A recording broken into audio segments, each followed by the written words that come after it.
Salut les amis, et salut aux autres aussi. Aujourd'hui, vidéo très différente de ce qu'on a l'habitude de voir, parce que si j'ai décidé de faire cette vidéo, c'est en raison de certains commentaires de personnes qui ont jugé bon, au travers du prisme de leur méconnaissance des conditions de réalisation, de critiquer mon live des 70 000 abonnés que j'ai tourné en partie au volant de ma voiture.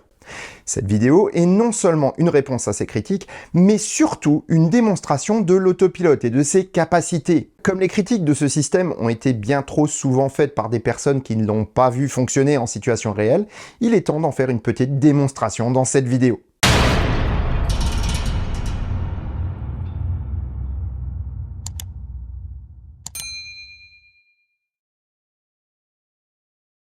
Avant de commencer, je précise une chose. Si la majorité des commentaires visés a été sans doute posté avec de bonnes intentions, ils n'en sont pas moins peu bienveillants. Les commentaires qui étaient tout simplement insultants ou déplacés ont fini à la poubelle. Plutôt tenté au début de répondre sur le même ton, j'ai réfléchi au meilleur moyen d'apporter quelque chose à toute la communauté plutôt que d'entrer dans un combat stérile et limite de faire de la polémique. Ne vous attendez donc pas à me voir dénoncer ces personnes ou mettre en copie leurs commentaires ou identités.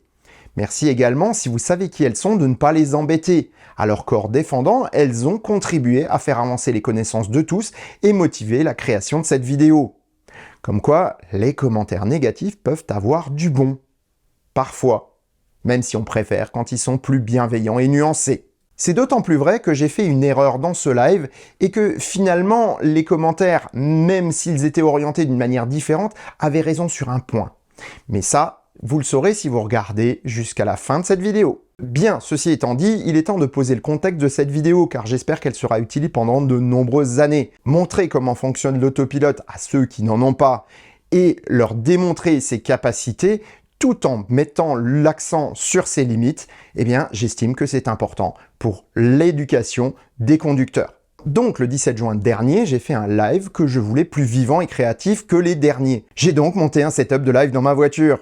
Enfin, setup, il faut le dire vite, hein. C'est mon téléphone avec un support et puis c'est marre. J'ai fait plusieurs essais afin de trouver un angle de vue sympa, mais aussi une position ergonomique pour pouvoir surveiller le chat par de rapides coups d'œil lorsque j'étais en autopilote. C'est ce qui a d'ailleurs posé problème à certains.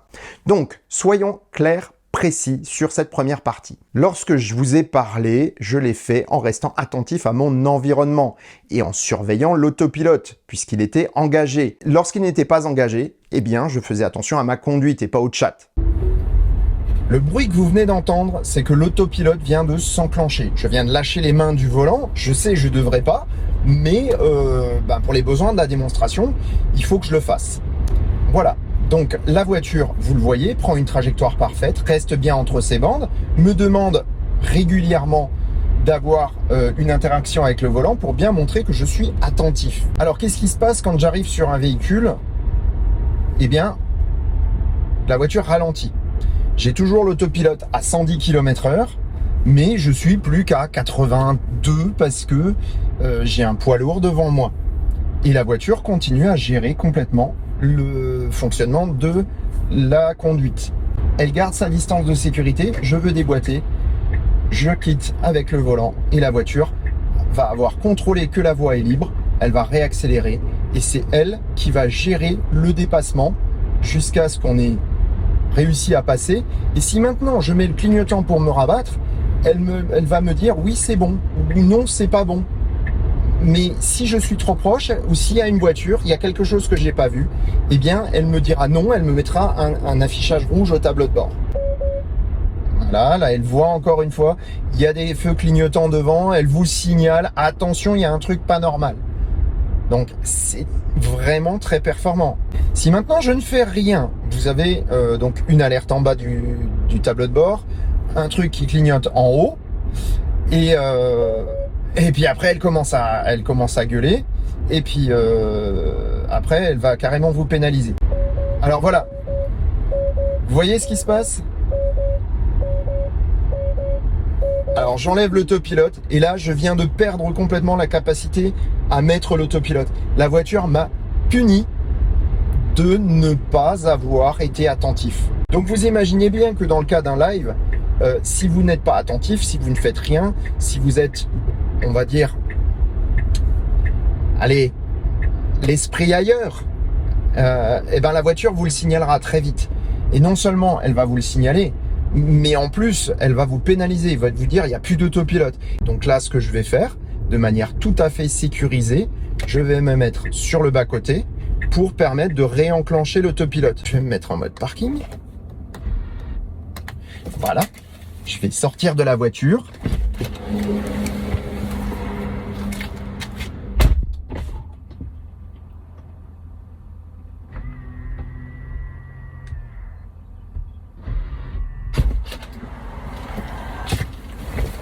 Oui, je sais. C'est une sacrée procédure pour réenclencher l'autorisation d'avoir l'autopilote. Donc là, je suis à 100. Ça, c'est le régulateur adaptatif. Et ça, c'est l'autopilote. Donc quand vous roulez en autopilote et que vous n'avez aucune alerte, surtout qu'en plus vous gardez la main sur le volant, ce qui va faire que vous allez contrôler la capacité de la voiture à avoir une direction, parce que finalement vous sentez dans le volant quand la voiture corrige, eh bien vous avez encore quand même un contrôle de la voiture et surtout une anticipation des problèmes, même si c'est pas vous qui regardez la route. Parce que là, il y a 3 caméras qui regardent, il y en a 2 dans les ailes avant, il y en a 2 dans les piliers. Donc, si maintenant je veux dépasser alors qu'il y a quelqu'un dans l'angle mort, elle ne voudra pas le faire. Si maintenant la voiture qui est devant moi, ce qui a été le cas, a ralenti, eh ben la voiture ralentit. C'est elle qui va me gérer ça. Il n'y a qu'en cas d'urgence où effectivement je vais devoir moi prendre la main. Alors là, ce que je voulais vous montrer, c'est super important. Et là, je vais me mettre à 80. C'est que ce virage, je l'ai sélectionné pas pour rien, c'est simplement que vous allez voir ce qui va se passer. C'est que la voiture va bien contrôler le virage, elle va légèrement ralentir. Et là, voilà, ce qu'elle vient de faire, c'est assistance au cap limité. Et parce que le logiciel de la voiture est programmé pour que dès qu'on dépasse un certain angle de volant, eh ben, elles disent non, attention, la réglementation ne le permet pas, on arrive à la limite, et donc il va falloir reprendre le volant. Ce qui veut dire que à aucun moment la voiture ne sera traîtresse par rapport à ça. C'est-à-dire qu'elle ne vous enlèvera pas le contrôle du volant sans vous avoir prévenu. Donc lorsque je regarde le chat, c'est toujours dans un espace dégagé, sans autre usager de la route à proximité, autopilote engagé. Faire le même exercice dans une circulation urbaine ou dans des situations plus dangereuses serait autrement plus problématique. J'ai choisi la route, la météo et les conditions de circulation au moment où tout pouvait être parfaitement contrôlé. Et à aucun moment, je n'ai perdu la faculté d'intervenir sur le véhicule en cas d'urgence. Mais alors pourquoi me reprocher d'avoir fait ce que j'ai fait ? Faire un live en conduisant avec un autopilote engagé est-il un mauvais signal envoyé au public de la part d'une personne comme moi ? Je suis considéré par beaucoup comme une personne extrêmement sécuritaire, même parfois un peu trop. Lorsque j'avais fait la vidéo sur la maslotte permettant de ne pas toucher le volant en autopilote, j'avais conseillé de ne pas l'utiliser pour des raisons de sécurité. Et là, les censeurs avaient crié à l'abolition de la liberté. Là, on me critiquait parce que j'étais ultra sécuritaire. Les commentateurs du 17 juin n'auraient pas pu simplement se demander pourquoi une personne aussi soucieuse des règles et de la sécurité que moi s'est lancée dans un exercice de tournage d'un live au volant. Ne pouvait-il pas simplement imaginer que j'avais tout simplement anticipé tout ce qui pouvait l'être pour que tout se passe bien ? Est-ce que vous croyez vraiment que la majorité des conducteurs ont besoin d'exemples pour faire des bêtises ? Vous pensez que la nana qui se maquille au volant en roulant a eu besoin que son influenceuse préférée le fasse pour le faire elle-même ? Vous pensez que ceux qui font des selfies ou prennent des vidéos en roulant le font parce que leurs influenceurs préférés le font ?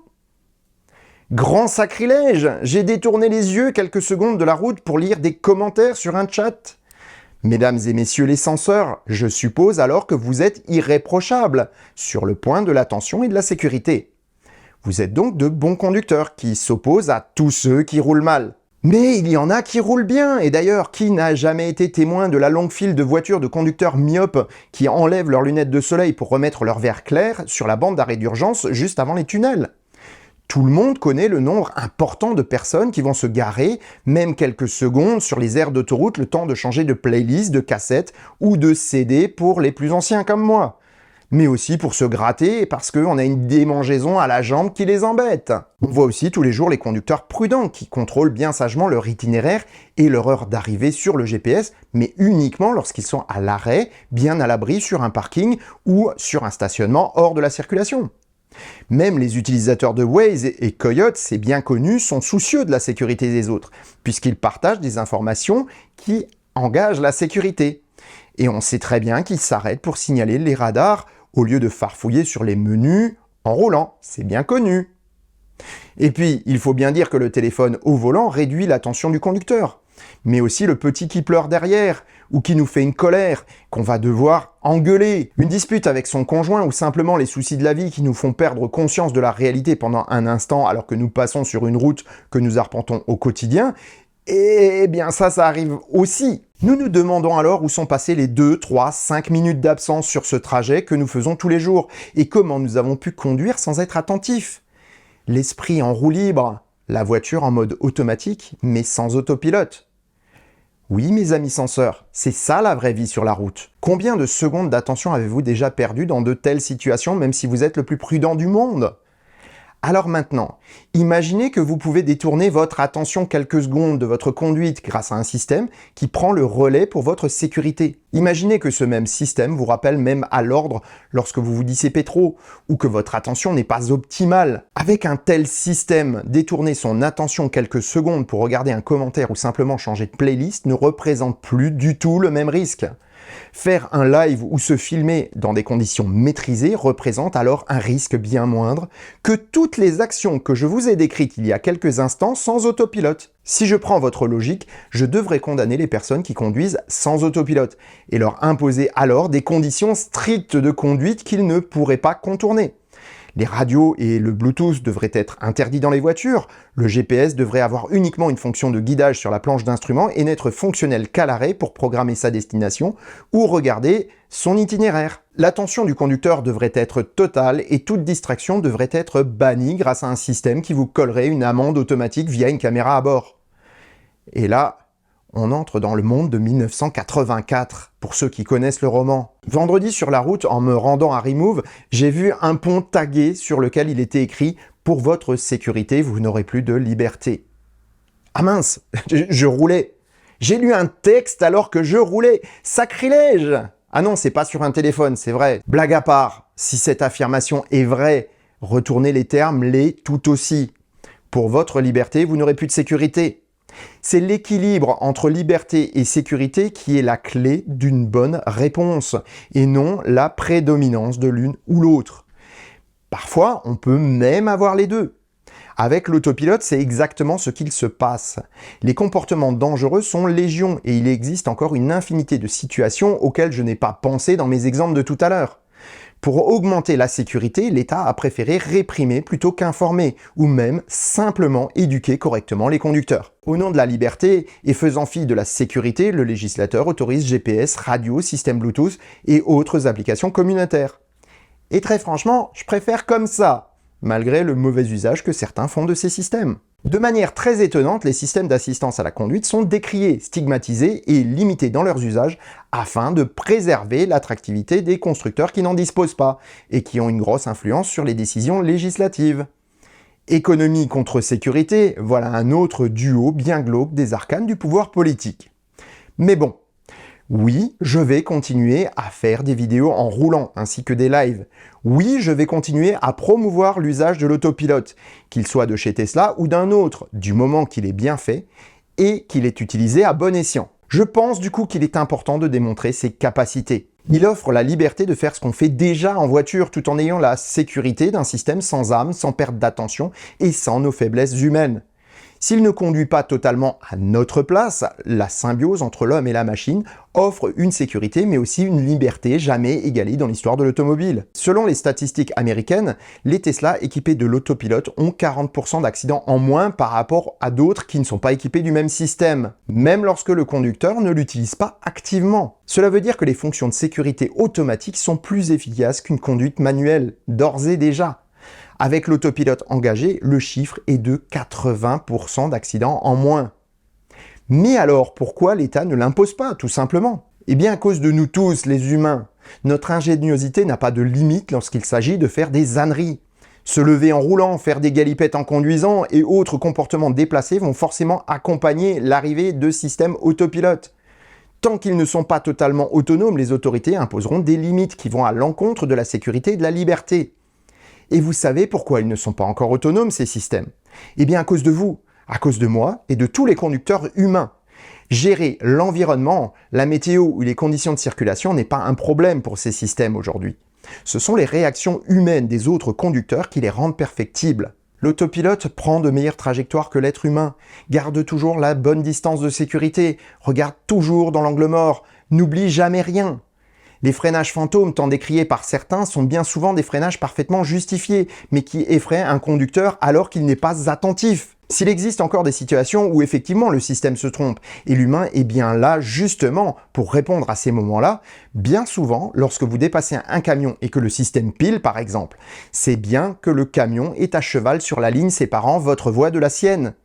Dans de nombreux cas, cela se serait fini par un accident, alors que le véhicule n'est pas équipé d'autopilote. Pire encore, combien de fois les conducteurs coupent les virages et manquent de causer un accident frontal? L'autopilote freine alors ou fait un évitement.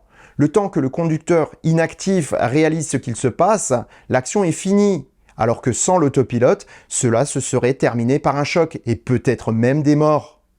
Du coup, faire un live et regarder des commentaires tout en restant extrêmement concentré implique que votre attention est décuplée pour justement ne pas être pris en défaut. Petite route déserte ou presque, autopilote engagé, on baisse les yeux uniquement si la visibilité permet d'avoir une bonne prévision de ce qui nous menace dans les 10 à 20 secondes à venir. Et au final, la sécurité est alors meilleure que sur le trajet que vous pratiquez au quotidien. Mais alors, pourquoi ces commentaires acerbes? Eh bien parce que comme je vous l'ai dit au début de la vidéo, j'ai fait une erreur. Autant tout propriétaire de Tesla qui utilise l'autopilote en connaît les performances et les limitations bien entendu, autant celui qui n'a jamais expérimenté ce système ne peut imaginer à quel point il est sécuritaire. Mon erreur a été de ne pas appuyer suffisamment sur ce point au début de la vidéo et de ne pas avoir créé de disclaimer à ce sujet. Après pas loin de 100 000 km au volant de ma Tesla Model S, avec largement plus de la moitié du temps l'autopilote engagé, je pense avoir une bonne connaissance de ma machine et de ses limites. Ne pas montrer ses capacités et son potentiel a été mon erreur. Cette vidéo répare donc cette erreur et sera désormais partagée à chaque fois que je ferai un live ou un tournage au volant de mon auto. On trouvera donc systématiquement les liens vers la vidéo du jour et ce disclaimer dans la description de tous les lives et toutes les vidéos où je suis au volant au moment du tournage. Partager les capacités de l'autopilote Tesla doit, selon moi, promouvoir les systèmes de ce type pour rendre la route plus sûre pour tout le monde, sans pour autant avoir à restreindre les libertés et le plaisir de chacun. Et sur ces bonnes paroles, je vous souhaite bonne route et vous dis à bientôt pour un prochain épisode du Choucroute Garage. Portez-vous bien. Ciao.